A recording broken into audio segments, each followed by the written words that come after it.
Selamat datang di channel saya. Di video kali ini, saya akan bahas tentang perusahaan PT Asli Karya Lestari Tbk atau bisa disingkat dengan kode emiten yaitu ASLI, yaitu bergerak dalam bidang usaha general kontraktor.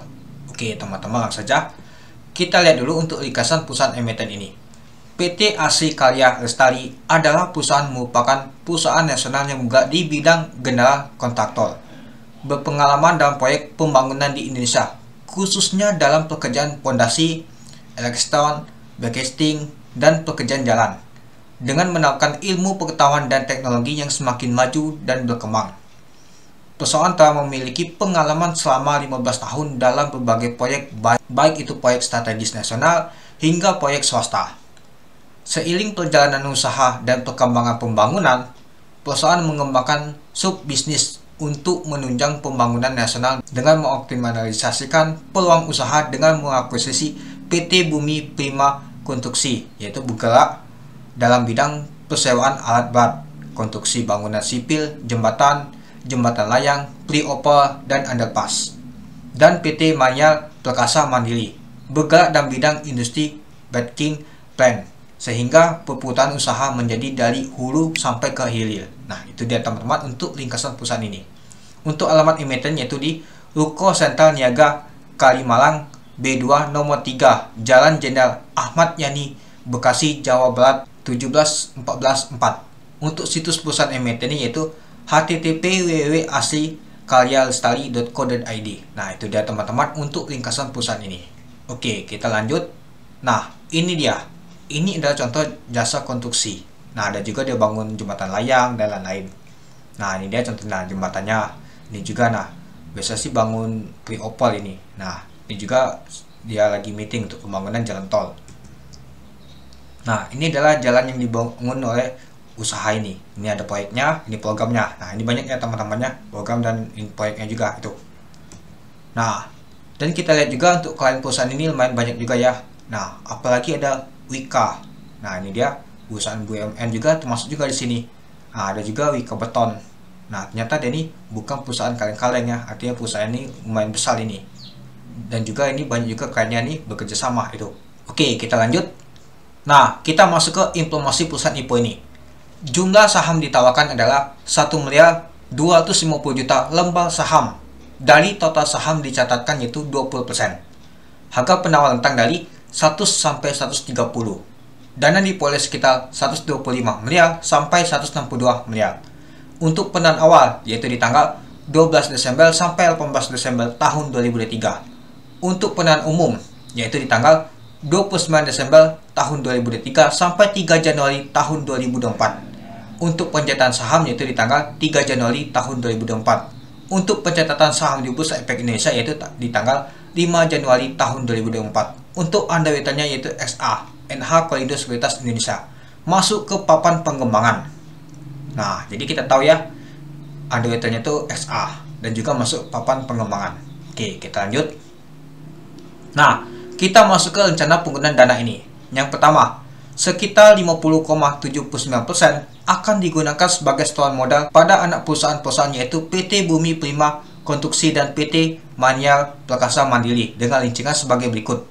Nah, yang pertama A-nya sekitar 56,25% yang akan digunakan oleh PT Bumi Prima Konstruksi untuk hal-hal sebagai berikut.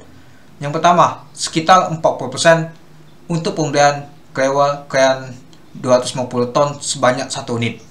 Sekitar 10% untuk pembelian rotary drilling rig sebanyak 1 unit.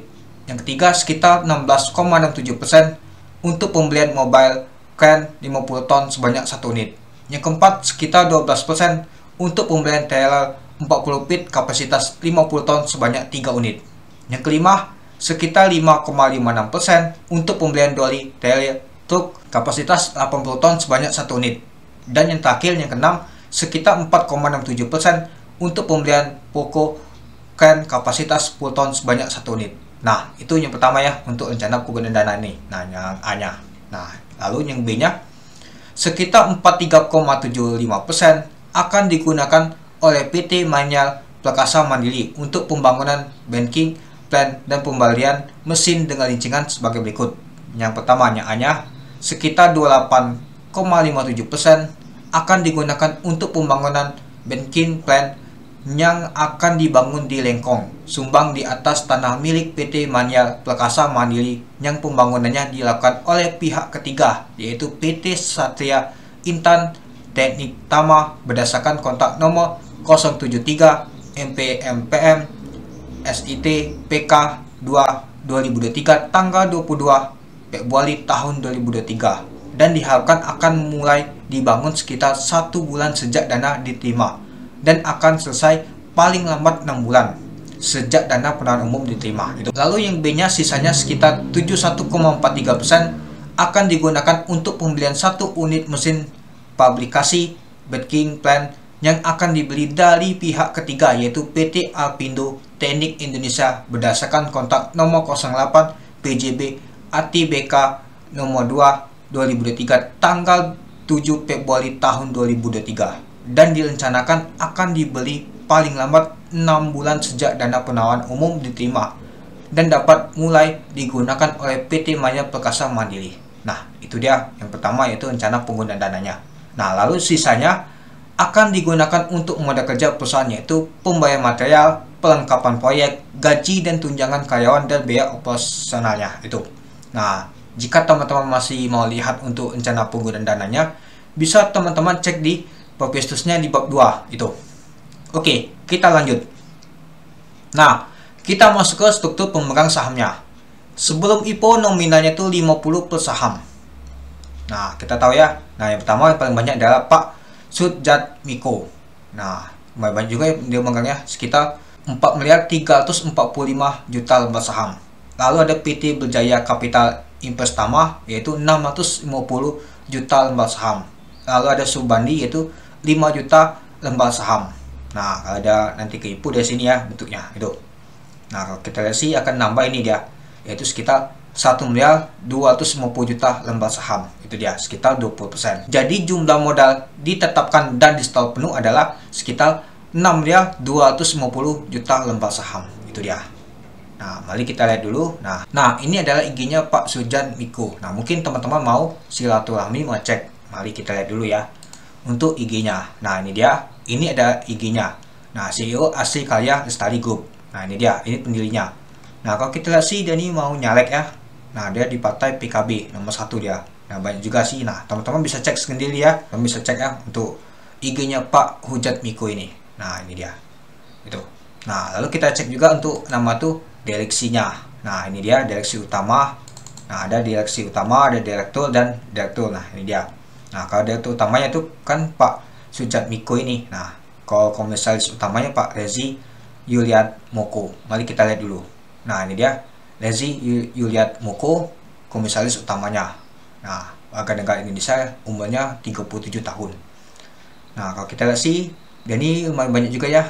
Dan ini riwayat pekerjaannya banyak sekali di investasi juga ada nih. Nah, ada juga sebagai manajer di PT BNI Syariah. Nah, ini juga ada juga di Bank Cimniaga. Nah, main bagus sih orangnya nih. Terus juga ada Pak Aldian Asma, komisaris impedannya. Nah, kita cek juga, banyak juga sih dia, banyak juga di CEO di perusahaan lain juga untuk riwayat pekerjaannya. Lalu, nah ini dia untuk pemiliknya, yaitu Pak Sudjatmiko ini, direktur utamanya.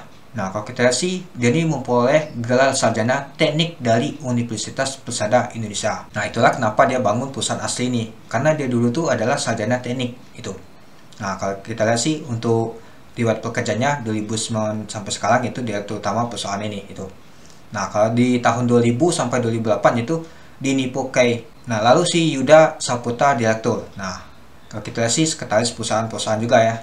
Nah, lalu direktur perusahaan juga. Nah, dan juga bagian keuangan di perusahaan lain juga. Lalu ada Didik Haryanto direktur juga. Nah, kalau kita lihat sih komisaris di PT Bumi Prima Konstruksi. Nah, ini kan anak usahanya itu. Nah, itu dia teman-teman untuk nama tuh Dewan Komisaris dan direksinya ya. Nah, seperti yang kita lihat tadi itu. Oke. Nah, bagi teman-teman yang mau jenguk, mau lihat untuk IG-nya Pak Sudjatmiko Center ini, silahkan dicek ya. Nah, ini dia untuk IG-nya. Mungkin teman-teman ada dari Bekasi, ada kenal lah, mungkin tahu ya gimana untuk nama tuh perusahaan untuk asli ini, yaitu Asri Karya Lestari TBK ini itu. Nah, silakan teman-teman mau jenguk, mau lihat lagi nyalek dan nih. Nah, caleg DPR RI Kota Bekasi dan Kota Depok itu. Oke, kita kembali lagi. Oke, yang mau berkunjung, mau ngecek ke IG-nya Bapak ini silakan ya. Kemarin juga di ayam juga sama juga ya, nyalip juga ya. Nah, ini juga sama itu. Oke. Nah, kita sudah lihat tadi tuh untuk nama tuh struktur pemegang sahamnya. Nah, kita lihat dulu nama tuh pembatasnya. Apakah dia gak boleh jualan atau boleh jualan? Oke, kita lihat dulu. Pembatasan atas saham yang diterbitkan sebelum penahanan umum. Nah, sesuai dengan peraturan OJK nomor 25 2017, untuk setiap perolehan saham yang dilakukan pada harga yang lebih rendah dari harga penahanan dan terjadi dalam waktu 6 bulan sebelum penyampaian pernyataan pendaftaran dalam rangka penahanan umum, dilarang untuk dialihkan sebagian atau seluruh kepemilikan sampai dengan 8 bulan setelah pernyataan pendaftaran menjadi efektif. Nah, jadi dia ini gak boleh dialihkan ya teman-temannya itu. Nah, jadi dia ini ya bisa kita bilang dia ini lock up dan atau dikunci, gak boleh jualan.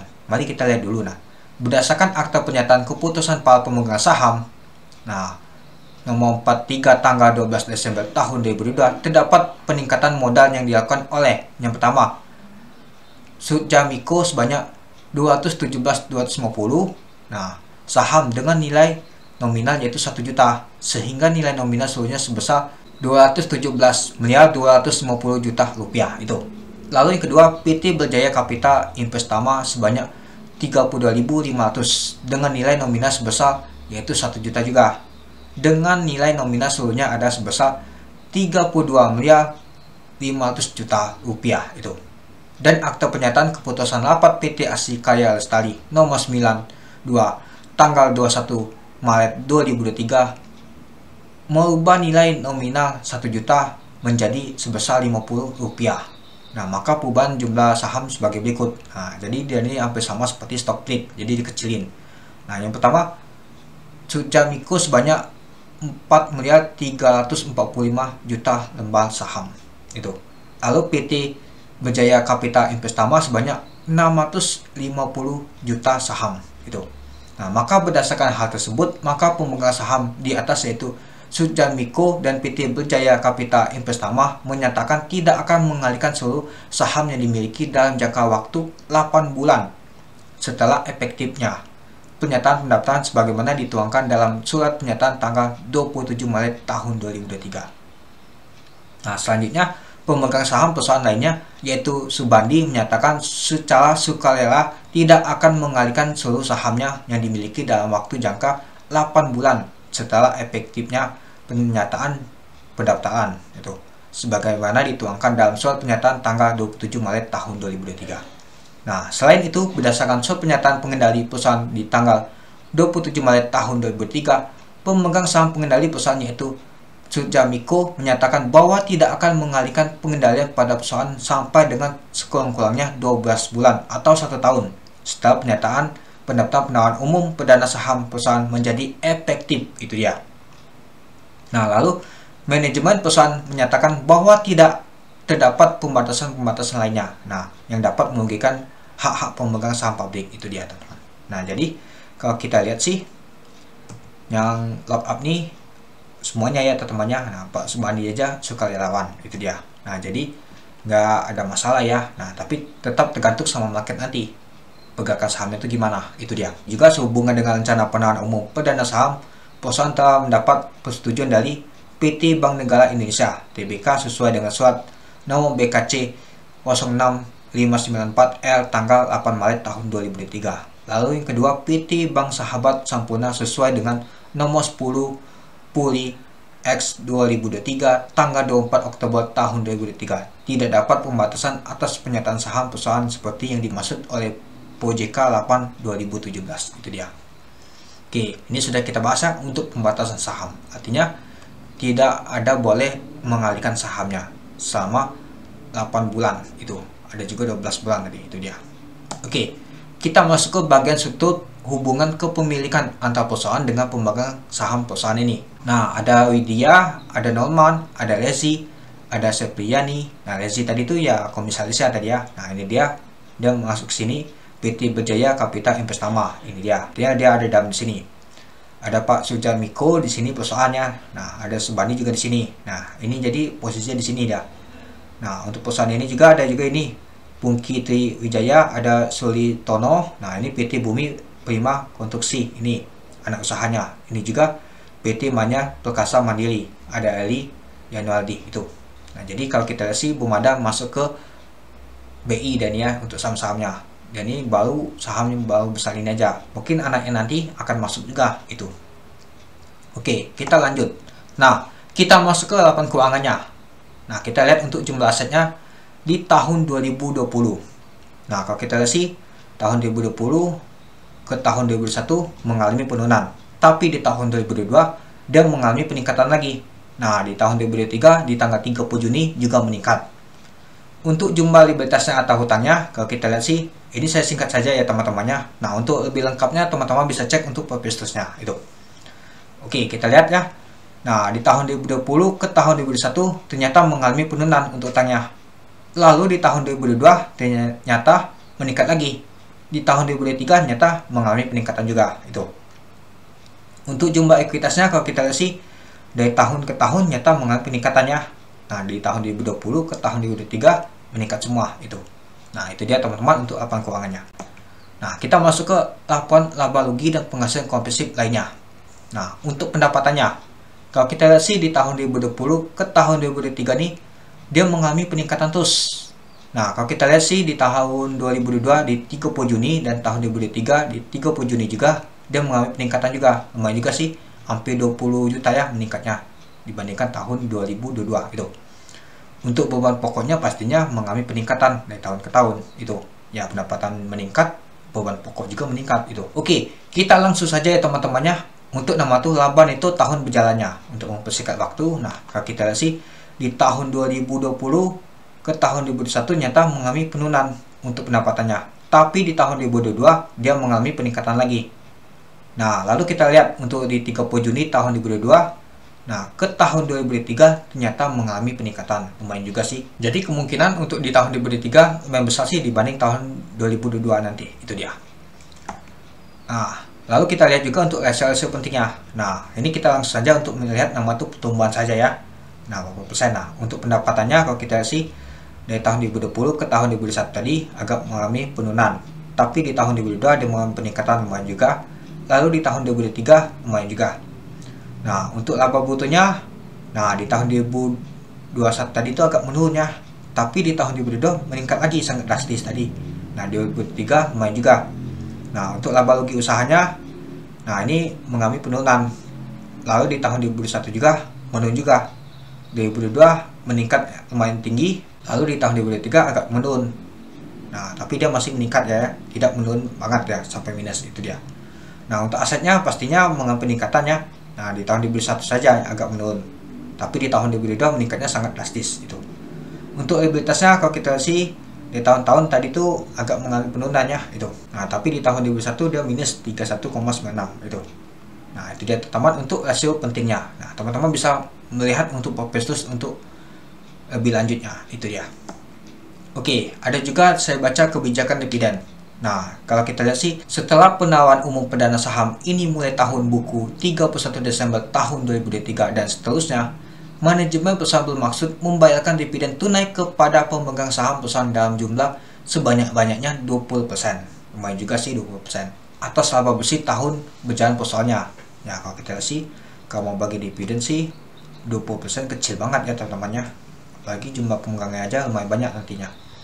Nah, itu baru rencana ya teman-temannya. Apabila keputusan dibuat untuk membayar dividen, dividen tersebut akan dibayar dalam rupiah. Nah, nanti akan dapat dividen. Nah, kalau teman-teman ada hold itu. Nah, kita nggak tahu kapan dia bagi dividennya. Bulan 1 nggak mungkin, baru IPO. Mungkin bulan 4 atau bulan 5 atau bulan kapan dia bagi dividen. Yang penting dia mau bagi dividen tahun buku 2023 nih itu. Oke, kita masuk ke policy asli nih teman-teman. Nah, ini untuk tahun 2022. Untuk harga dari 100 sampai 130. Untuk BBP-nya di 100 yaitu 1,87 kali, untuk di 130 yaitu 2,43 kali. Untuk per-nya yaitu 32,98 kali di 100 dan di 130 yaitu 42,88 kali. Untuk BP-nya sama yang tentang harganya 53,59. Untuk DER-nya juga sama tentang harganya 9,56%. Untuk E juga sama untuk tentang harganya 5,66%. Untuk EPS juga sama tentang harganya 3,06 Untuk jumlah sahamnya di setelah penuh tadi adalah 6 miliar 250 juta. Untuk ekuitasnya yaitu 334 miliar. Untuk laba bersihnya yaitu 18 miliar. Untuk total hutangnya yaitu 32 miliar. Untuk market cap di 100 yaitu 625 miliar. Untuk market cap di 130 yaitu 812 miliar. Nah, itu dia teman-teman untuk policy di tahun 2022. Nah, mari kita lihat untuk policy asli di tahun 2023 disetahunkan. Nah, untuk harga 100 dan 130. Untuk PBP-nya yaitu 1,81 kali di 100 dan di 130 yaitu 2,35 kali. Untuk per-nya di 100 yaitu 29,06 kali untuk di 100 ya. Untuk di 130 yaitu 37,78 kali. Nah, untuk BP-nya sama rentang harganya 55,31. Untuk DOL-nya sama rentang harganya 10,73%. Untuk AI juga sama rentang harga 6,22%. Untuk EPS juga sama rentang harganya 3,44. Untuk jumlah saham yang disetorkan penuh adalah 6,2 miliar. Untuk ekuitasnya yaitu 345 miliar. Untuk laba bersihnya yaitu 21 miliar. Untuk total hutangnya yaitu 37 miliar. Untuk market cap di 100 yaitu 625 miliar. Untuk market cap di 130 yaitu 812 miliar. Nah, itu dia teman-teman untuk policy asli di tahun 2023 disetahunkan. Nah, kalau kita lihat sih untuk policy-nya di tahun 2022 dan tahun 2023 nih menarik bangetnya, murah nih ya teman-temannya.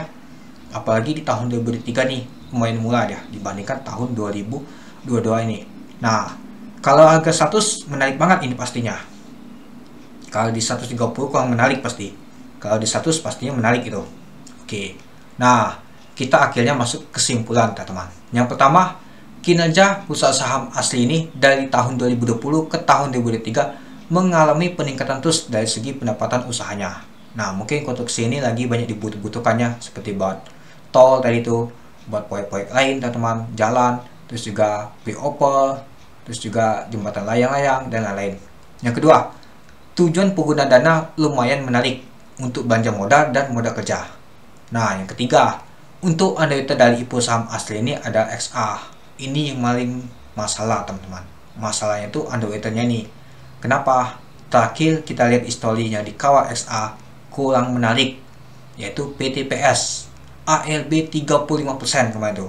Pertama IPO yang ditutup ALB 35%, tapi kalau kita lihat untuk track record yang lain masih ada lumayan. Oke, mari kita lihat dulu. Nah, ini dia track record NH Korindo Sekuritas XA. Nah, ini di tahun 2023. Kalau kita lihat sih Elite. Nah, Elite nyata 1 kali ALB, Elite saja bisa 1 kali ALB. Mari kita lihat. Elite nyata XA buang balang pada saat listing. Nah, ini aja lumayan juga ada buang balang itu. Sekitar 2 juta lot. Itulah dan terjadi nama tuh ALB pada saat hari pertama. Kalau gak salah sih Elite ini yang paling awal yang bawa SA ya. Nah, apakah sama nanti seperti ini untuk asli? Ya, semoga saja tidak ya teman-temannya. Kalau gak salah sih Elite pertama sekali IPO di tahun 2023 ternyata mengecewakan itu. Nah, lalu ada Win 3 kali arah, Laju 1 kali arah. Untuk PEC 2 kali ALB, mungkin papan akresasi. King juga sama 2 kali ALB, papan akresasi. Untuk PTMP, nah ini juga saya juga ada recordnya.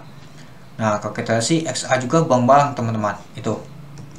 Nah, ini semuanya itu nilai semua ya teman-teman, single. Lalu CLSN 14%. Nah, kalau kita lihat sih nyata ya XA jual balang juga teman-teman. Distribusi di hari pertama, dia cepat banget dari distribusinya hari pertama.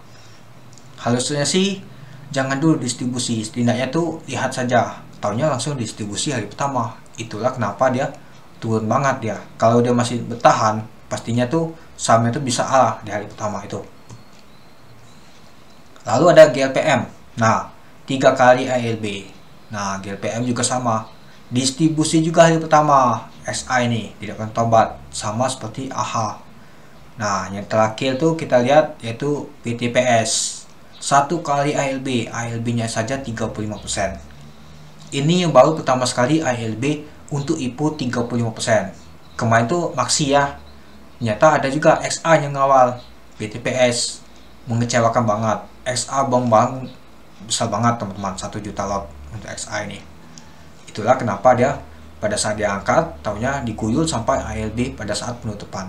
Nah ini dia untuk chartnya. Kalau kita lihat dia sempat mau naik ke atas, taunya nggak jadi, malah turun ke bawah terus sampai 35% ditutup ALB. Parah banget itu teman-teman, itu dia. Nah jadi kalau kita lihat sih untuk terikutnya ini kurang bagus banget ya teman-teman ya. Apalagi kemarin tuh ALB nih, PTPS nih. Kalau misalkan tidak ALB, ditutup di berapa persen saja lumayan pastinya. Tapi ALB, nah itu yang kecewa tuh ada terikut XA ini.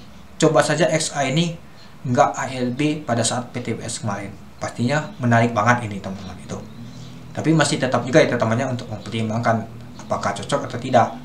Mungkin kita masih bisa untuk mengikuti nama tuh untuk asli ini, karena kan di open itu tidak langsung ALB ke bawah, dia kan naik dulu ke atas.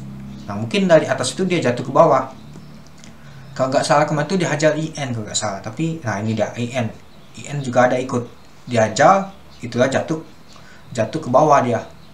Padahal dia tuh sudah naik ke atas, tapi dia nggak alah, jatuh ke bawah dulu. Sudah jatuh ke bawah tuh langsung naik lagi ke atas, dia mau alah, tapi nggak jadi, malah berbalik lagi dia turun ke bawah itu. Oke, yang keempat, IPO saham asli ini tergolong lumayan murah untuk palusnya. Dia mencetak laba terus dan rencana mau bagi dividen tahun buku 2003 ini itu. Yang kelima, kalau IPO saham asli ini sendirian pada saat listing akan menarik teman-teman, apalagi harganya itu di 100 tadi itu. Tapi kalau barangan IPO lain mungkin akan kita pilih yang lebih bagus, apalagi terikutnya teman-temannya itu. Kalau misalkan ada barangan, kalau tidak ada ya sudah, mungkin akan menarik asli ini memanfaatkan saja untuk momentum jangka pendek IPC, yang penting cuan. Mungkin naiknya berapa persen, 10%, bisa saja kita jual itu ya, jangan sampai nanti kena guyur. Seperti yang terakhir kemarin tuh, seperti saham kemarin tuh Soli aja, dia tidak ini apa namanya dijagain harganya. Memang dia tuh merah tapi naik lagi ke atas, sideways, tanya naik lagi ke atas sampai 10%, tapi kena banting ya masih lumayan juga kalau ada yang ikut itu. Tapi kalau saya melihat sih untuk asli ini lebih bagus sih dibanding Soli. Soli kan agak rugi dia, kalau asli ini lumayan bagus nih. Yang masalahnya ini cuma satu, terikutnya ini XA ini, itu dia. Nah itu dia teman-teman. Nah jadi kita bisa nama itu melihat dulu untuk pergerakan nantinya, apakah menarik atau tidak. Biasa sih ngecek nama antriannya. Nah bagi teman-teman yang belum masuk grup Telegram, silakan ya dicek ya untuk masuk ke grup Telegram. Jadi kita tuh bisa diskusi itu, apakah bagus untuk saham asli ini atau tidak. Nanti juga kita lihat juga newsnya. Nah nanti saya akan lanjut lagi bahas prospectus finalnya. Kalau ada perubahan, saya harap cuma satu, tambah underwaternya. Kalau misalkan nambah underwaternya pastinya akan menarik lagi. Jangan XA sendirian ini. Kalau dia tidak misalkan tambah IP, nah itu pastinya menarik pastinya. Bisa saja pada hari pertama lock A dia itu. Nah itu dia teman-teman. Oke, mungkin itu saja sih teman-teman untuk video singkat saya tentang pembahasan IPO saham asli ini. Nah silakan teman-teman untuk mempertimbangkan apakah mau beli atau tidak. Nah nanti kita lihat dulu ya teman-temannya pada saat itu prospectus finalnya. Cek juga newsnya juga. Misalkan ada berita jelek mungkin akan skip. Kalau misalkan tidak ada berita jelek dan juga harganya bagus, misalkan di status dan tidak ada halangan, mungkin akan ikut. Yang penting kita tuh mempertimbangkan dulu, kita lihat dulu, itu aja. Oke, mungkin itu saja sih teman-teman untuk video singkat saya. Oke, sekian dulu video singkat saya. Terima kasih teman-teman nonton. Salam cuan.